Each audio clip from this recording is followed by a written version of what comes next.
got an instant classic in Ohio State versus Notre Dame. Ohio State pulled off the win 17-14, and I was wrong about this game too. I thought Notre Dame would have came away with the victory, and they nearly came away with the win, but unfortunately they couldn't seal the game in the fourth quarter. Like, once Notre Dame on their final offensive possession punted the football and they gave Ohio State and Kyle McCord a chance to drive down the field and win it, I knew Notre Dame was going to lose. You see, the problem that I have with Marcus Freeman is that in big games, when it comes down to the final drive, Notre Dame just doesn't execute, or they just don't find ways to win. And a good example of this is when they lost to Oklahoma State in the Fiesta Bowl. Now, although Marcus Freeman wasn't the official head coach at the time, he was the interim head coach, and this team had a good opportunity to beat Oklahoma State in that game. But unfortunately, when the game got close and Notre Dame needed to find a way to seal the victory, they were unable to do it. And that came to fruition in this game, because the thing with Notre Dame is that when they started to get the momentum on their side and they had a chance to really beat Ohio State, they weren't able to do it. They weren't able to seal the deal against Ohio State. Anytime you're playing against a team like Ohio State or Alabama or Georgia, you have to give them zero opportunities to have a chance to win the game. Okay, Marcus Freeman, I get where he was coming from. He was like, we're not going to try to push the issue. Like, we trust our defense. Our defense has been playing good. But when you're going against an elite team like Ohio State, they have the ability to use something that I like to call the trapdoor ability. The trapdoor ability is that anytime a team like OSU or Georgia or Alabama gets on the ropes and it looks like they're about to lose, they use that trapdoor ability and they just find ways to win. And that's what Ohio State did. If you give Ohio State a chance to win the game, they're going to win the damn game, because it's Ohio State. Kyle McCord, I don't think he played a great game, but he didn't play bad neither. But boy, he delivered when Ohio State needed him to play his best ball the most. And that was the final drive of the game. The final drive of the game, he was perfect. He made good decisions with the football. He was accurate. He had an incredible throw to Emeka Egbuka that put Ohio State in position to ultimately go ahead and get the game-winning touchdown to win. Notre Dame, they had opportunities to close out this game. They had opportunities to come away with this win, but they weren't able to make the most of those opportunities.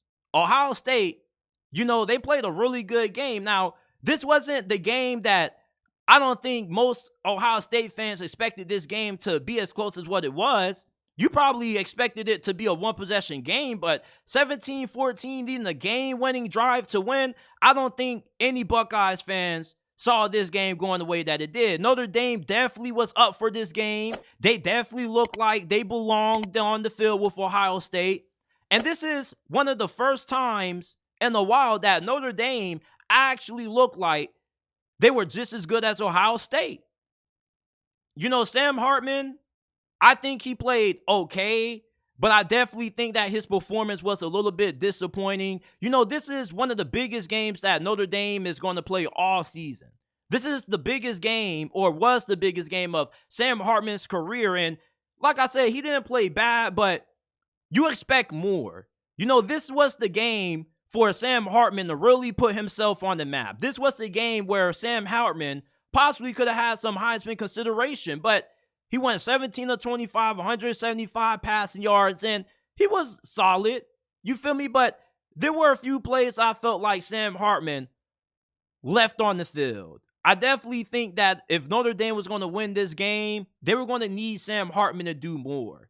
Kyle McCord didn't have to do a lot because Ohio State still was a more talented football team than Notre Dame. So naturally, when you got a more talented team, you don't have to be as dependent on your quarterback having a great game versus being in a situation that Notre Dame was. Notre Dame, the talent gap between Ohio State and them wasn't that large, but at the same time, you still need great quarterback play if you're going to be able to topple a giant like Ohio State if you don't have a team that's as talented as them.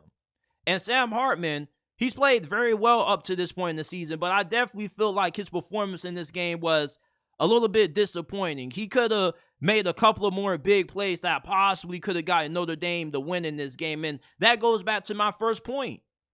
Like Notre Dame wasn't able to bury Ohio State.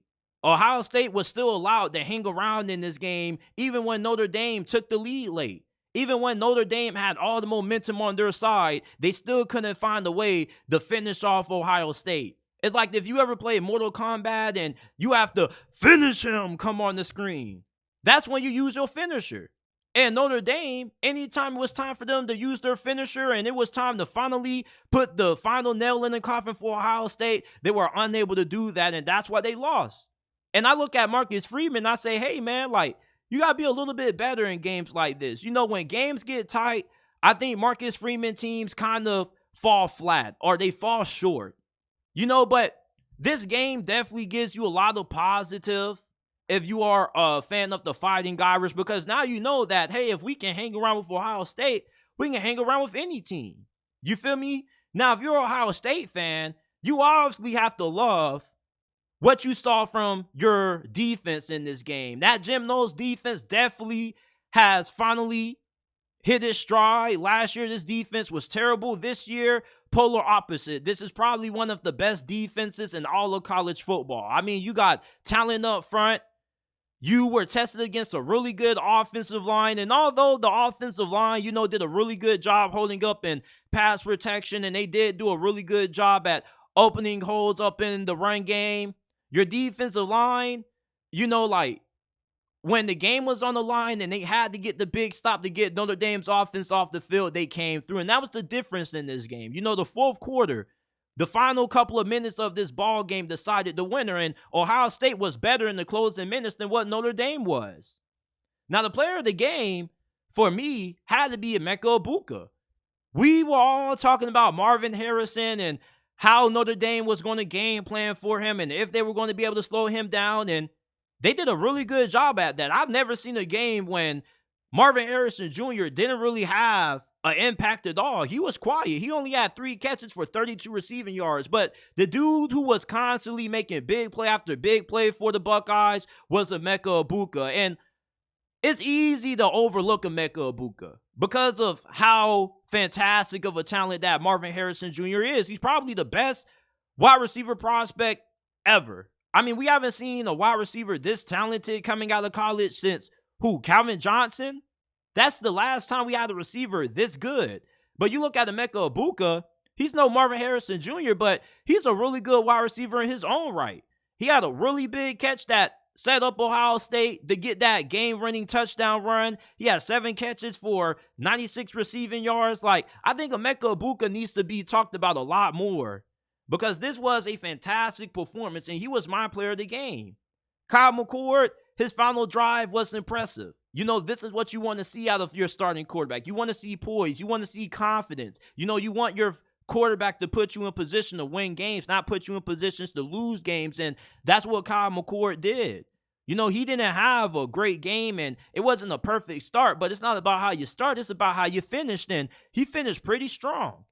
And I don't think Kyle McCord is as good as the previous 2 quarterbacks that Ohio State has had before him, and Justin Fields or C.J. Stroud. I definitely think that there's a pretty big drop-off in talent when you compare him to Stroud and Justin Fields, but he's still pretty solid.